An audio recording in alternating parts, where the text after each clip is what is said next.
Léa Fontaine est l'hôtesse en chef d'une compagnie aérienne privée ultra luxueuse, Celestia Airways, réputée pour son service 5 étoiles destiné aux milliardaires et aux célébrités. Belle, impeccable dans son uniforme taillé sur mesure, elle évolue dans ce monde avec aisance. Mais derrière son sourire professionnel se cache un mépris froid pour ceux qu'elle considère comme inférieurs. Elle ne vient pas d'un milieu privilégié. Ancienne serveuse, elle s'est hissée dans cette compagnie grâce à son charisme, son opportunisme et un jeu de séduction bien calculé avec ses supérieurs. Pour elle, la réussite signifie dominer. Elle méprise les nouvelles recrues maladroites et juge impitoyablement les passagers qui ne correspondent pas aux codes de la haute société. Ici, on ne sert pas des sandwichs de cantine, on vend une illusion de perfection. Si t'es pas capable d'avoir l'attitude, tu dégages. Léa Fontaine a une jeune recrue juste avant l'embarquement. Ce soir-là, Léa travaille sur un vol Paris-Dubaï réservé aux ultra-riches. Le champagne coule à flot, les passagers discutent de leurs investissements en jet privé et des derniers modèles de montres suisses hors de prix. Léa, perchée sur ses talons aiguilles, virevolte entre eux avec grâce, exigeant l'excellence de son équipe et n'ayant de patience que pour les milliardaires blancs en costume. Au milieu de ce ballet de luxe, une femme noire élégante, vêtue d'une combinaison fluide en soie ivoire, prend place en première classe, au siège 1A. Un détail attire l'attention de Léa. Elle voyage seule, sans escorte ni assistant personnel, ce qui la fait douter de sa légitimité à être là. Alors que Léa sert un passager assis en un C, son regard croise celui de la femme noire en un A, qui lui adresse un simple sourire poli.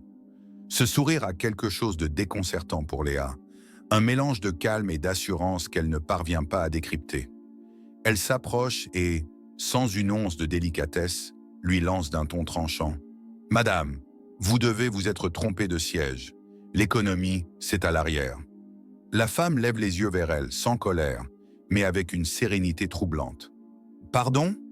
Le simple mot résonne dans l'espace feutré de la cabine. Léa y perçoit une nuance de défi qui l'irrite. Avec un soupir agacé, elle tente d'attraper l'accoudoir pour lui faire signe de se lever. Mais la passagère ne bouge pas.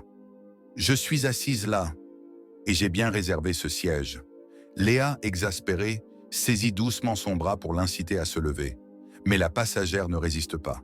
Elle reste ancrée dans son siège, la regardant d'un air presque amusé, ce qui agace encore plus Léa. « Écoutez, madame, je vous demande gentiment de regagner votre place. Vous perturbez le service. » Alors qu'elle tente à nouveau d'insister, son supérieur, un steward expérimenté du nom de Damien, intervient d'une voix blanche. « Léa, arrête tout de suite !» Son ton est si inhabituel que Léa se fige. Damien semble au bord de la panique, son regard fixé sur l'écran de contrôle du personnel de bord. « Quoi ? C'est une passagère sans billet en première classe. Il faut... » C'est Élise Nyomo. Un frisson glacial parcourt l'échine de Léa. Elle voit Damien blêmir, son regard oscillant entre elle et la femme assise. Élise Nyomo. Léa se fige, la gorge nouée. Ce nom, elle l'a déjà entendu. Non, pire, il est partout. Élise Njomo est la PDG de Celestia Airways, la propriétaire de l'avion, la milliardaire qui possède la compagnie pour laquelle elle travaille. Un silence de plomb s'abat dans la cabine. Élise Njomo la fixe toujours, impassible, un léger sourire au coin des lèvres. Mais ce n'est pas un sourire de moquerie, c'est un sourire d'évaluation. Léa, d'ordinaire si sûre d'elle, sent une sueur froide perler dans son dos. Tout son monde, sa carrière, son statut, repose désormais entre les mains de cette femme qu'elle vient d'humilier publiquement. Autour, les passagers ultra riches assistent à la scène, amusés, certains filmant discrètement. Un simple post sur Twitter suffirait à la détruire.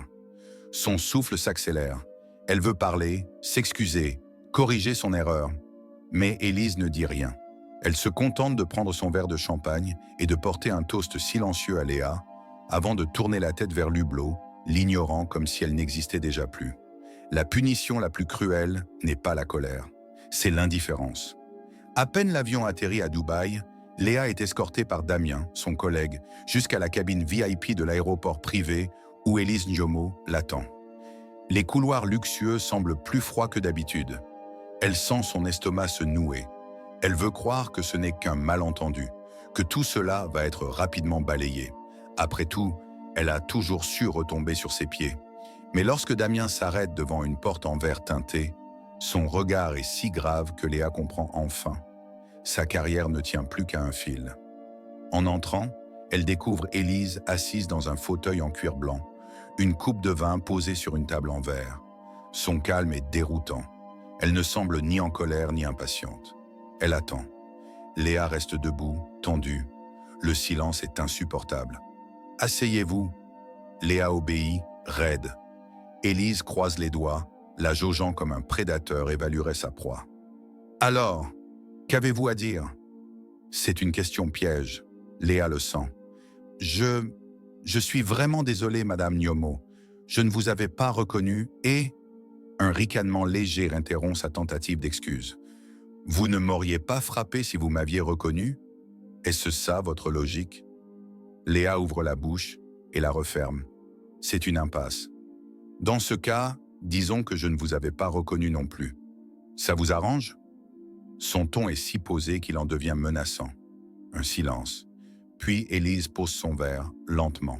« Vous avez deux options, mademoiselle Fontaine. » Léa redresse légèrement le dos.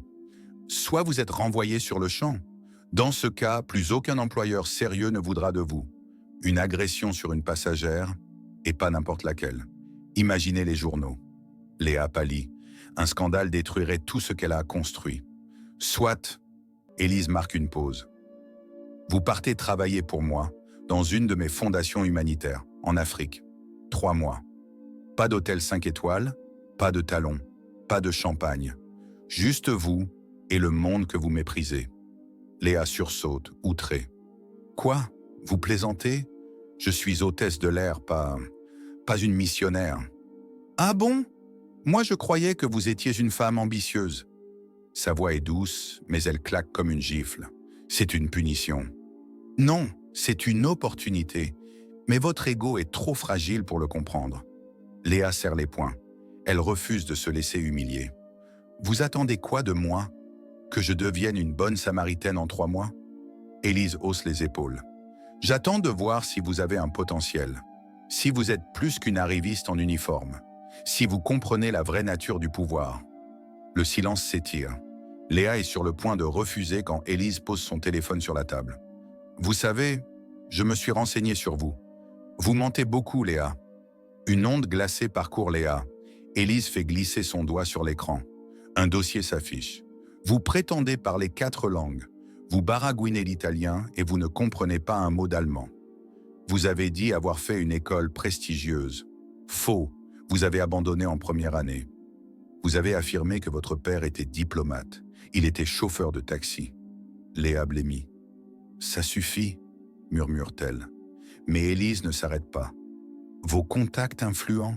Rien d'autre que des hommes plus âgés que vous avez charmés pour avancer. Votre ambition n'est pas un problème.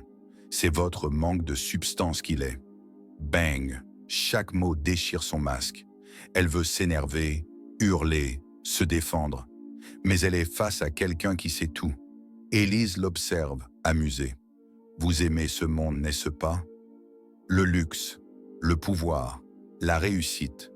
Mais vous n'avez aucune idée de ce que cela signifie vraiment. Alors voilà votre dernière chance. Elle sort une enveloppe et la fait glisser sur la table. Un billet d'avion pour Kinshasa. Votre départ est dans 48 heures. Si vous ne montez pas dans cet avion, elle laisse planer un silence. Vous n'existerez plus. Lorsque Léa descend de l'avion à Kinshasa, la chaleur la frappe comme une gifle. L'air est épais, chargé de poussière et d'humidité. Déjà irritée par les 17 heures de vol et les multiples escales, elle traîne sa valise griffée Louis Vuitton sur le tarmac, exaspérée. Personne ne l'attend avec une pancarte à son nom. Pas de chauffeur privé. « Super !» grommelle-t-elle en vérifiant son téléphone, qui affiche un maigre 3% de batterie et aucun réseau. Après un taxi chaotique à travers une ville bondée et vibrante, elle est prise en charge par un membre de l'ONG qui la conduit dans une Jeep poussiéreuse vers sa destination finale. Un village isolé au bord du fleuve Congo. Les routes deviennent des pistes et les gratte-ciels disparaissent, remplacés par des étendues de verdure et de petits hameaux. Léa sent une boule d'angoisse monter dans sa gorge. Où est-elle tombée? Lorsque le véhicule s'arrête enfin, le contraste est brutal. Des huttes en terre battue, des enfants jouant pieds nus, des femmes portant des bassines sur la tête. Rien à voir avec les hôtels luxueux qu'elle fréquentait à Dubaï. Un homme l'attend sous un auvent de fortune. Il est grand, la peau couleur ébène, les traits durs, une barbe taillée de près. Ses yeux perçants la jugent immédiatement. « Vous êtes Léa Fontaine ?» demande-t-il d'un ton sec. « C'est une blague? Je suis censé faire quoi, exactement ?» Il ne répond pas. Il se contente de lui tendre un seau. « L'eau courante, ici, ça n'existe pas. Si vous voulez une douche, commencez par aller chercher de l'eau au puits. » Dès le premier jour, Léa comprend que tout ici est un combat. 1. L'eau, la première humiliation. Le puits est à près d'1 kilomètre, sous un soleil de plomb. Un simple aller-retour devient une épreuve physique. Léa manque de faire tomber le seau sous les rires des enfants du village. « T'es sûr qu'elle va survivre, Malik ?» lance une jeune infirmière locale en éclatant de rire. Elle grince des dents. Ils la prennent pour une incapable. Le lendemain, Malik l'emmène dans une petite clinique de fortune. À l'intérieur, pas de climatisation, pas de matériel moderne. Juste des lits métalliques rouillés et une odeur persistante de médicaments. Sur un brancard, un petit garçon fiévreux lutte contre le paludisme. « Passe-moi un thermomètre », ordonne Malik. Léa fouille, trouve l'objet et le lui tend. Ses mains tremblent légèrement. Elle s'attendait à voir des maladies. Mais voir un enfant souffrir devant elle, elle ne s'y était pas préparée. « Qu'est-ce que t'attends ?» la relance Malik. « Mets-lui une compresse froide. Il a besoin de soins, pas d'une fille bien maquillée qui joue les touristes. » Elle ravale son orgueil et obéit. Un matin, Malik lui tend un petit sac en toile. Il faut livrer ses médicaments à un dispensaire voisin. Léa attrape le sac et se dirige vers la Jeep. Pas en voiture, en mule. « Sona ? Pardon ? La route est impraticable en saison des pluies. Tu prends l'âne. » C'est ainsi qu'elle se retrouve, perchée sur un âne têtu, traversant des sentiers boueux sous une chaleur suffocante. Lorsqu'elle arrive enfin, couverte de poussière, les bras tremblants, une foule l'attend. Des dizaines de personnes malades ou blessées, espérant les médicaments qu'elle apporte. Et là, pour la première fois, elle comprend. Ce qu'elle voit n'a rien d'un caprice humanitaire. C'est une question de vie ou de mort. Petit à petit, Léa s'intègre. Mais une chose l'intrigue. Chaque fois qu'elle mentionne Élise Nyomo, les habitants s'illuminent. Un jour, elle questionne Malik. Pourquoi il l'aime autant, Élise?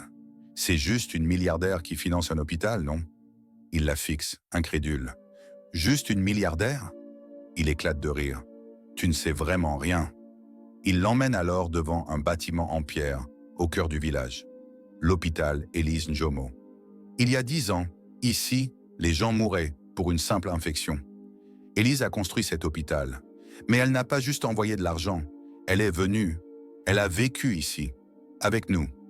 Léa reste sans voix. Elle n'est pas juste riche. Elle a changé des vies. Elle voit alors des photos sur les murs. Élise, posant avec des enfants guéris, portant une blouse, aidant à construire des écoles. C'est un choc. Elle qui croyait Élise froide et distante, découvre une femme respectée, admirée, aimée. Elle regarde autour d'elle, des gens qui sourient malgré la misère, qui la remercient pour les médicaments qu'elle a apportés. Pour la première fois, Léa doute. Et si elle aussi pouvait être plus que ce qu'elle pensait être? Cela fait maintenant 2 mois que Léa vit dans le village. Elle n'est plus la même. Ses mains ne tremblent plus quand elle soigne une plaie, elle porte des bidons d'eau sans rechigner, et elle se surprend même à rire avec les enfants. Mais une nuit, tout bascule. Il est 23 heures quand Léa est réveillée en sursaut par des cris au loin. Des bruits sourds, un moteur de jeep, des éclats de voix. Elle sort précipitamment de sa case, le cœur battant. Le dispensaire est pris d'assaut. Une demi-douzaine d'hommes armés font face à Malik et aux autres soignants. Ils portent des vêtements militaires usés et ont des regards durs, des trafiquants de médicaments. « Donnez-nous les stocks !» hurle l'un d'eux, pointant son arme vers un infirmier. Léa retient son souffle. Ces hommes ne sont pas là pour négocier. Ils veulent voler les médicaments pour les revendre au marché noir. Elle aperçoit Malik qui tente de raisonner le chef des trafiquants. « Ces médicaments sauvent des vies. Vous ne pouvez pas les prendre. » Mais le leader du groupe, un certain Cassim, le regarde avec mépris. La vie ne vaut rien ici. Le marché, lui, paie bien. Il lève son arme sur Malik. Le temps semble ralentir. Léa sent la peur lui nouer l'estomac. Elle pourrait fuir, se cacher. Mais non. Pour la première fois, elle refuse d'être spectatrice. Elle se précipite dans l'ombre, contournant le dispensaire. Une idée folle lui traverse l'esprit. Elle repère une vieille génératrice électrique reliée aux lumières du dispensaire. Si elle arrive à la couper, tout plongera dans le noir, ce qui pourrait créer un moment de confusion. Elle ouvre discrètement le boîtier, son cœur battant à tout rompre. Un fil, un seul fil à arracher. Respire, Léa, fais-le. Elle tire. CLAC. L'obscurité totale. Les trafiquants paniquent. « Qu'est-ce qui se passe ?» hurle Cassim. Dans la confusion, Léa hurle en lingala, imitant la voix d'un vieil homme du village. « Les esprits sont en colère. Fuyez, fuyez avant qu'ils ne vous prennent. » Léa a appris les superstitions locales et sait que certains croient aux esprits vengeurs. Le bluff fonctionne. Pris de panique, 2 hommes s'enfuient. Malik et les autres en profitent pour désarmer ceux qui restent. En quelques minutes, tout est terminé. Le soleil se lève sur un village secoué, mais sauf. Les habitants regardent Léa avec une nouvelle reconnaissance. Elle n'est plus une étrangère. Alors qu'elle aide à remettre de l'ordre, une Jeep noire arrive au dispensaire. Un véhicule trop luxueux pour être local. La portière s'ouvre. Élise Njomo en descend. Léa se fige. « Impressionnant ?» dit Élise en retirant ses lunettes de soleil. « Je voulais voir si tu pouvais survivre ici. Je ne pensais pas que tu allais aussi sauver l'hôpital. » Léa baisse les yeux, mal à l'aise. Elle ne sait plus quoi ressentir. Élise marche lentement jusqu'à elle. « Tu crois toujours que je t'ai envoyé ici pour te punir ?» Léa hésite. « J'en sais rien. Mais j'ai compris que le monde ne tourne pas autour des cocktails en première classe. » Élise sourit légèrement. « Exactement. Je voulais voir si tu pouvais changer, si tu avais la capacité d'être plus qu'une femme cherchant le luxe, et tu l'as prouvé. » Elle marque une pause puis ajoute « Je t'ai donné une opportunité, mais c'est toi qui l'as saisie. » Léa réalise alors la vérité. Elle a changé. Elle n'est plus l'hôtesse arrogante et insensible. Elle ne voit plus Élise comme une ennemie, mais comme une femme puissante et juste. « Alors, qu'est-ce qui m'attend maintenant ?» demande-t-elle, curieuse. Élise sourit.